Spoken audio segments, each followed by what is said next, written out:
Avez-vous déjà pris le temps de réfléchir à l'endroit où se trouve l'enfer? Chaque jour, nous sommes bombardés de nouvelles sur les guerres et les conflits, des personnes voyant leur vie détruite par la méchanceté humaine. Et à cause de cela, nous pouvons penser que l'enfer est ici même sur cette terre. Mais, malgré tant de mauvaises choses qui se produisent dans ce monde, Jésus a dit que l'enfer est un endroit bien pire.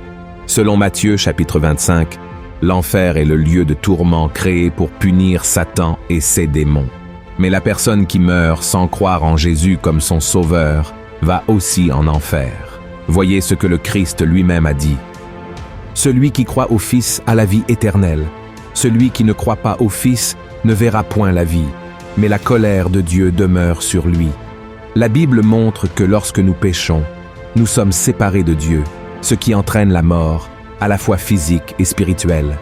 Comme Dieu est saint et juste, rien d'imparfait ne peut entrer en sa présence. C'est pourquoi l'enfer est l'endroit où les péchés sont punis. Peut-être pensez-vous, je ne crois pas qu'un Dieu si bon enverrait des gens en enfer.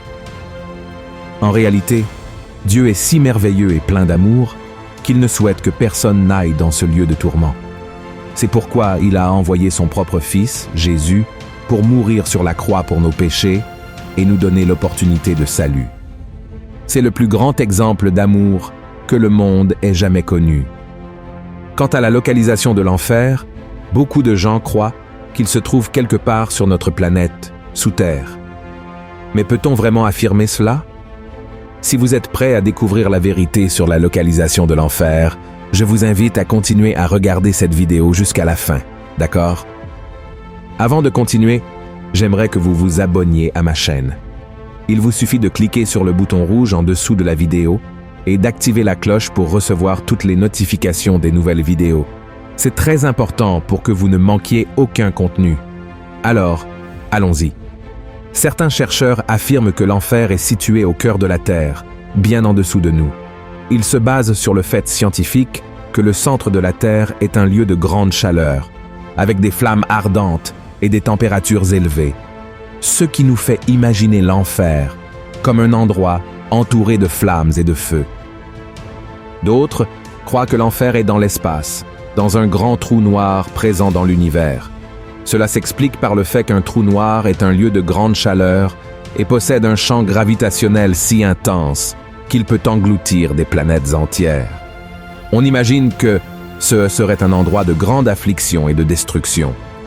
Cependant, avec ces seules informations scientifiques, nous ne pouvons pas affirmer avec certitude l'emplacement exact de l'enfer.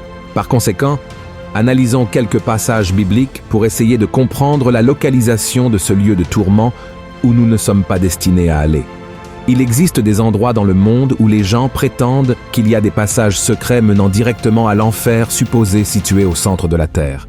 Par exemple, dans le village de Darvaza, au Turkménistan, pays situé en Asie centrale, il existe un cratère de près de 70 mètres de large, d'où des flammes et des boues brûlantes sont constamment expulsées. Ce cratère dégage également une forte odeur de soufre qui peut être ressentie à des kilomètres à la ronde. Les habitants locaux appellent ce cratère la porte de l'enfer, en raison de ses caractéristiques qui ressemblent à la description de l'Apocalypse, chapitre 20. Et la mort et le séjour des morts furent jetés dans l'étang de feu.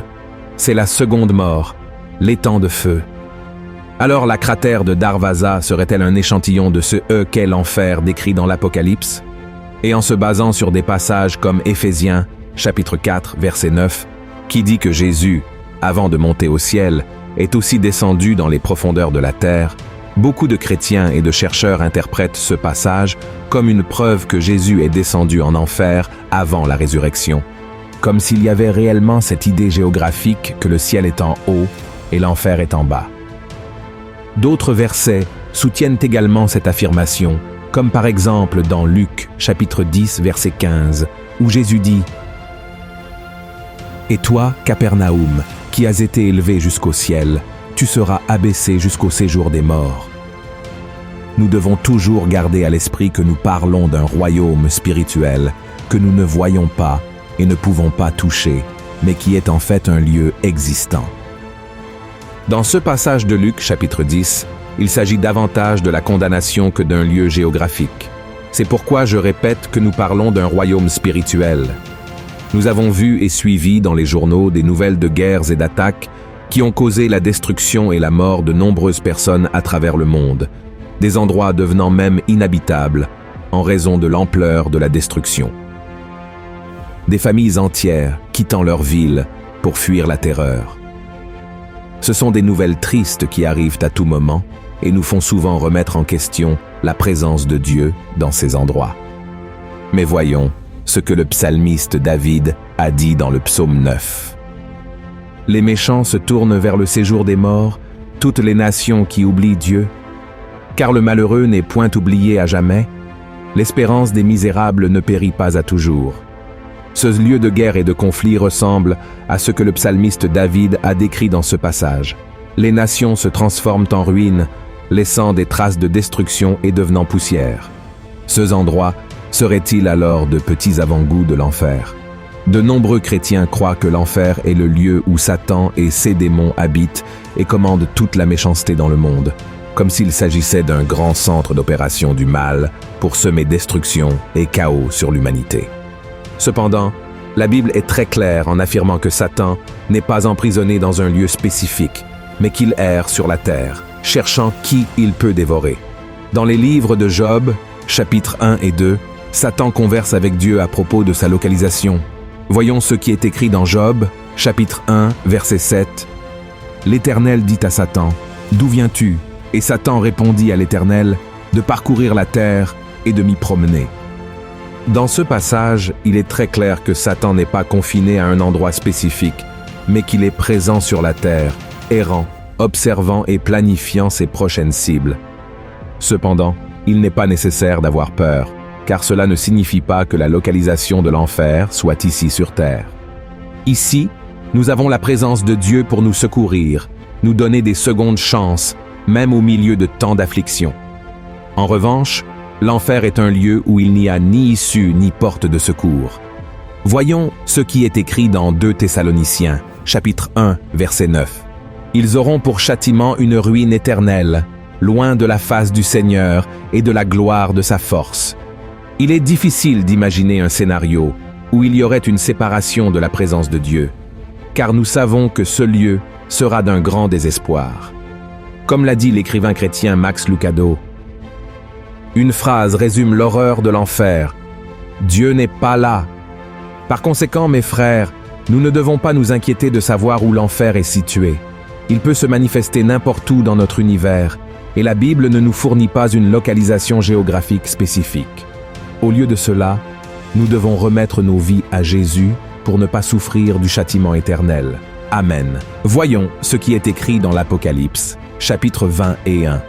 Mais pour les lâches, les incrédules, les abominables, les meurtriers, les impudiques, les enchanteurs, les idolâtres et tous les menteurs, leur part sera dans l'étang ardent de feu et de soufre, ce qui est la seconde mort. Alors, frères et sœurs, l'enfer est un lieu réel, mais nous pouvons l'éviter tant que nous sommes ici. La Bible nous dit que Dieu est amour, et il a envoyé Jésus pour nous délivrer de la condamnation. Cependant, le Seigneur ne nous oblige pas à être avec lui. Il nous aime et nous a donné la liberté de choisir de l'aimer ou de le rejeter. Si nous choisissons de ne pas être avec lui, nous ferons face aux conséquences de ce choix. C'est pourquoi je vous donne le conseil le plus important. Recevez Jésus aujourd'hui comme votre Seigneur et Sauveur. En l'invitant à entrer dans votre vie et en vous repentant de vos péchés, vous pouvez avoir l'assurance absolue d'être avec lui pour toujours. Amen. Si vous avez aimé ce message, je vous demande de le partager avec vos amis et votre famille. Répandons le message de Dieu. Je vous attends dans la prochaine vidéo.